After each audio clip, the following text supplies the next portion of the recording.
Assalamualaikum warahmatullahi wabarakatuh. Kami dari kelompok 4, di sini kami akan mempresentasikan analisa hengkangnya pabrik garmen dari Indonesia. Namun sebelumnya, izinkan saya untuk memperkenalkan anggota kelompok saya.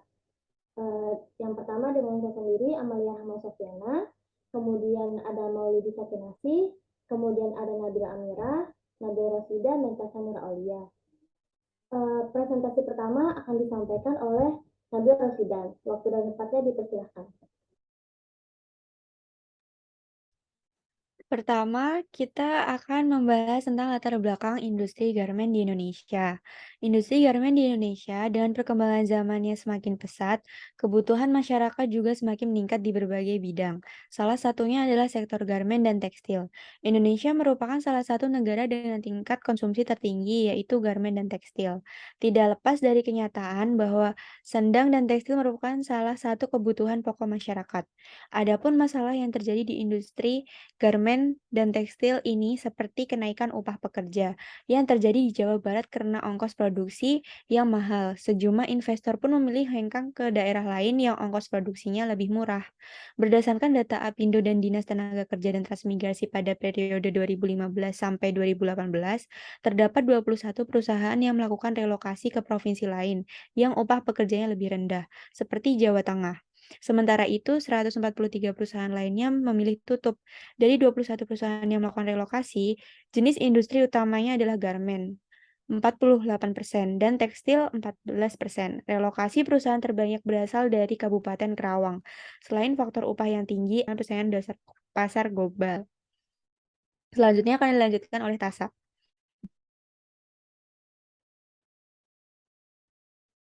Adapun kondisi sekarang Kementerian Perindustrian memperkirakan industri garmen dapat tumbuh di level 10,44% pada paruh pertama 2022. Pertumbuhan ini didorong dari lonjakan permintaan pada Ramadan 2022. Direktur Industri Tekstil, Kulit, dan Alas Kaki Kemenperin Elis Masito mencatat volume produksi industri pakaian jadi dapat tumbuh 10,44% secara tahunan pada kuartal 1 2022. Namun demikian, Elis menilai volume permintaan industri pakaian jadi pada Ramadan 2022 baru sekitar 70-75% dari masa pra-pandemi COVID-19. Pada kuartal kedua 2022, Elis meramalkan pertumbuhan volume produksi industri garmen melambat menjadi 10,15% secara tahunan.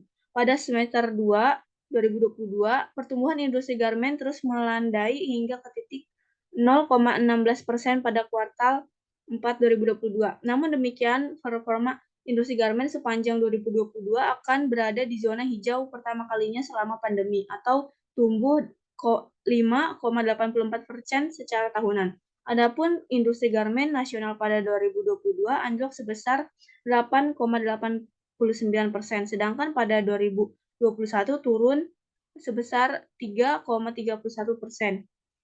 Pertumbuhan industri garmen terbesar sejak 2017 pada tahun 2019, yaitu sebesar 19,48% secara tahunan. Angka ini lebih tinggi dari pertumbuhan industri minimum sebesar 19,09% pada tahun yang sama. Pada tahun 2018, sektor industri manufaktur menyerap tenaga kerja sebanyak 18,25 juta orang. Jumlah tersebut berkontribusi sebesar 14,70% terhadap total tenaga kerja nasional, kata Menteri Perindustrian Airlangga Hartarto pada HRD Forum JBK di Cikarang, Bekasi, Jumat. Berdasarkan catatan Kementerian Perindustrian, selama periode 4 tahun terakhir, penyerapan tenaga kerja di sektor industri terus mengalami peningkatan. Pada tahun 2015, industri membuka lapangan kerja sebanyak 15,47 juta orang. Kemudian naik di tahun 2016 menjadi 15,97 juta orang. Pada tahun 2017, sektor manufaktur menerima tenaga kerja hingga 17,56 juta orang dan melonjak di tahun 2018 menjadi 18,25 juta orang. Dari tahun 2015 ke 2018, terjadi kenaikan 17,4% dan ini diperkirakan bisa menambah lagi penyerapan tenaga kerjanya di tahun 2019. Berdasarkan Organisasi Buruh Internasional atau ILO, upah buruh di Asia mulai dari Cina hingga Indonesia naik nyaris 2 kali lipat pada periode 2000 hingga 2011. Menurut Latif Adam, ekonom Lembaga Ilmu Pengetahuan Indonesia, berpendapat kenaikan upah juga berpengaruh negatif terhadap industri dalam negeri Indonesia. Apalagi upah minimum provinsi atau UPM di 23 provinsi rata-rata naik sebesar 18,41% sejak Januari 2013. Adapun upah minimum kabupaten atau UMK 2019 di Cikarang tercatat mencapai 4,23 juta rupiah atau tertinggi di Jakarta Barat.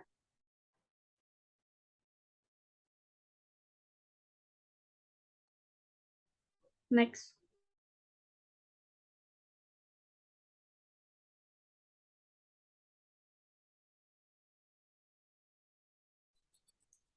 Selanjutnya ada kondisi pasar internasional pada sektor garmen. Yang pertama, kondisi pasar internasional. Saat ini kondisi industri garmen di pasar internasional mengalami pelemahan ekspor yang diakibatkan oleh pandemi COVID dan ekonomi global yang melemah. Menurut Menteri Perindustrian Agus Gumiwang Kartasiswa, penurunan ini diakibatkan tekanan terhadap ekonomi global sehingga mempengaruhi pasar atau market global. Pergejolakan ekonomi global yang saat ini sedang melonjak membuat beberapa negara mengalami inflasi super menjadi 2 digit. Adapun negara tujuan ekspor di Indonesia, yang pertama ada Amerika Serikat, yang kedua ada Jepang, yang ketiga ada Jerman, yang keempat ada Korea Selatan, yang kelima ada Inggris, yang keenam ada Australia, yang ketujuh Cina, ke-8 Belgia, 9 Kanada, dan ke-10 ada Uni Emirat Arab. Posisi dagang di Indonesia. Posisi Indonesia dalam industri garmen ini adalah sebagai pengekspor kepada negara-negara lain. Indonesia saat ini diminati karena perusahaan-perusahaan garmen di Indonesia pada posisi yang tepat, dan karena pekerja kita cocok dengan industri manufacturing. Berikut ini merupakan data statistik produksi, ekspor, impor, dan rantai pasok.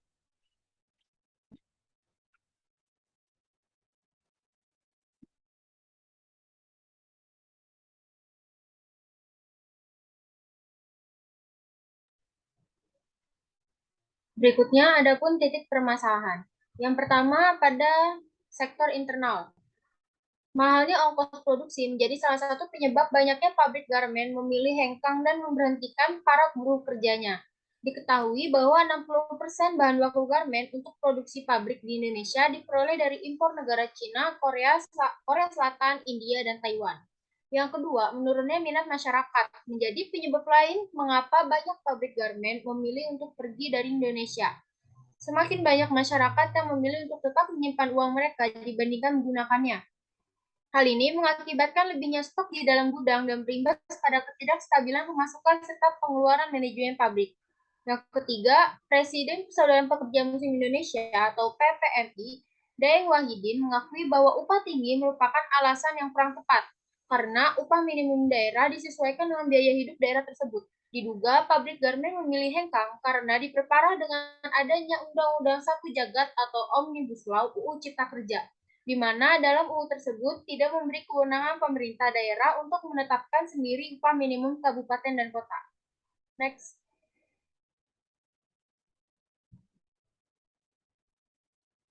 Selanjutnya ada pada faktor eksternal. Selain itu, faktor dari eksternal juga mampu menjadi pengaruh penyebab hengkangnya pabrik garmen asing dari Indonesia. Yang pertama adalah naiknya ongkos ekspor impor akibat perang Rusia-Ukraina. Menjadi salah satu penyebab dan akibat dalam sektor ekspor barang, terjadinya kenaikan inflasi di Amerika dan Eropa mengakibatkan lemahnya minat konsumsi masyarakat dalam sektor global. Selain itu, terjadinya kenaikan biaya logistik ekspor hingga menjadi 3 kali lipat banyaknya. Hal ini tentu saja menyebabkan kerugian yang tidak sedikit untuk para pemilik perusahaan garmen. Terdapatnya tekanan resesi global akibat meletusnya perang Rusia dan Ukraina membuat para pengusaha semakin tercekik. Di saat harga perekonomian serta transportasi dunia sedang melonjak dan tidak stabil, tetapi proses penjualan tidak mencapai target, maka hal itu tentu saja menyebabkan kerugian.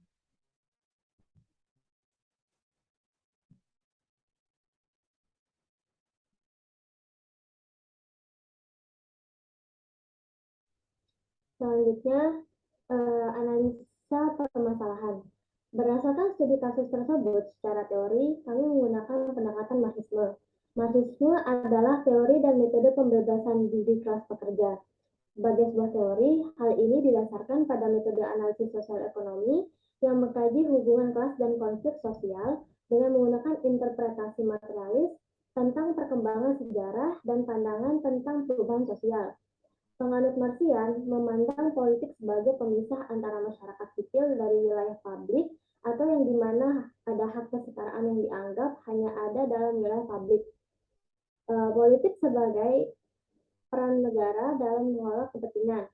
Terhadap ekonomi politik, pendekatan Marxian berusaha untuk memahami hubungan antara negara dan dengan perekonomian. Keterkaitan teori Marxisme dengan studi case di atas dapat dilihat dari headline berita DPR yang meminta pemerintah untuk turun tangan mengenai isu PHK massal karyawan tekstil. Sebagaimana para Marxian dalam memandang politik sebagai pemisah antara masyarakat sipil dari wilayah publik dan politik sebagai peran negara dalam mengelola kepentingan. Di dalam berita tersebut, Muhtarudin sebagai anggota Komisi Tujuan dalam mengatasi kabar pemutusan hubungan kerja atau PHK yang dilakukan secara besar-besaran oleh perusahaan tekstil. Selain itu, anggota Banggar DPR juga meminta pemerintah untuk memberikan kebijakan intensif dan relaksasi kepada industri garmen tanah air.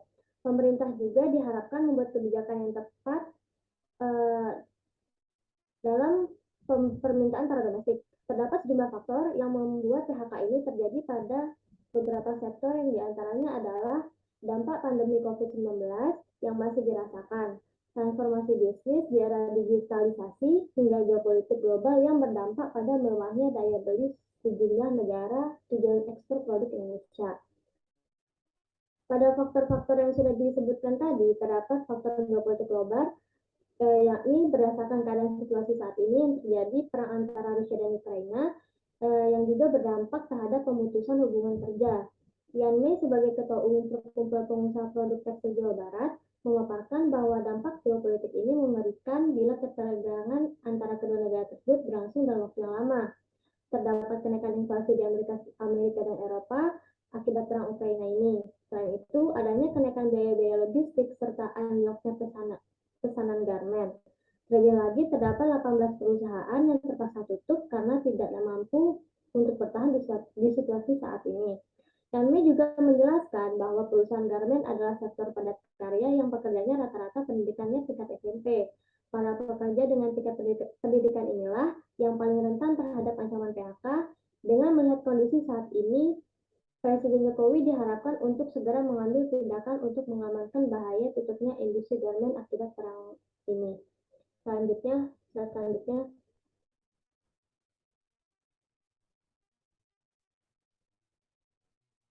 dapat diperhatikan bagaimana peran antara ekonomi dan politik itu berlangsung. Politik sebagai peran negara dalam mengelola kepentingannya terhadap ekonomi politik, pendekatan Marxisme berusaha untuk memahami hubungan antar negara dengan perekonomiannya. Jadi pada kasus PHK yang sedang berlangsung saat ini, terdapat beberapa faktor tadi.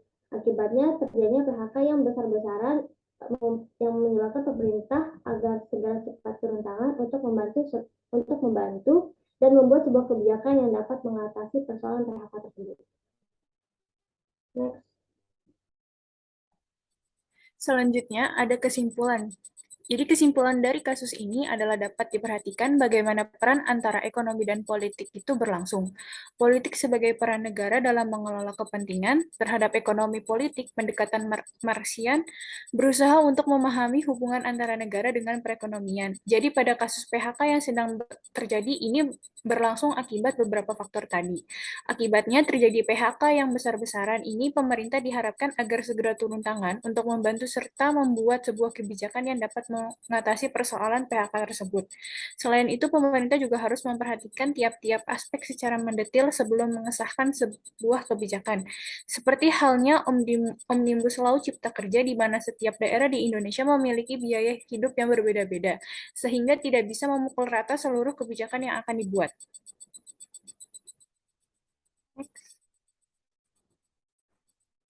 Untuk rekomendasi kebijakan, yang pertama ada rekomendasi dan perangkat kebijakan ILO dapat memberikan panduan lebih dalam bagi pemerintah dan para mitra sosial seiring dengan berjalannya krisis dan membantu industri membangun masa depan yang lebih berketahanan dan berkelanjutan pasca COVID-19. Yang kedua ada langkah strategis yang dilakukan Kemenperin seperti link and match antara industri kecil dan menengah atau IKM dengan industri besar. Upaya link and match tersebut dilakukan agar industri besar dapat memberikan kemudahan akses bahan baku kepada IKM garmen. Kemenperin akan membantu kerjasama antara industri besar dan IKM untuk mencapai tujuan tersebut. Dan yang terakhir ada penerapan tindakan pengamanan atau safeguard untuk menjaga pasar garmen di dalam negeri. Dirjen IKMA menjelaskan kebijakan safeguard tidak hanya melindungi industri garmen dari masuknya produk impor, tetapi juga dapat mendorong pertumbuhan sektor potensial tersebut.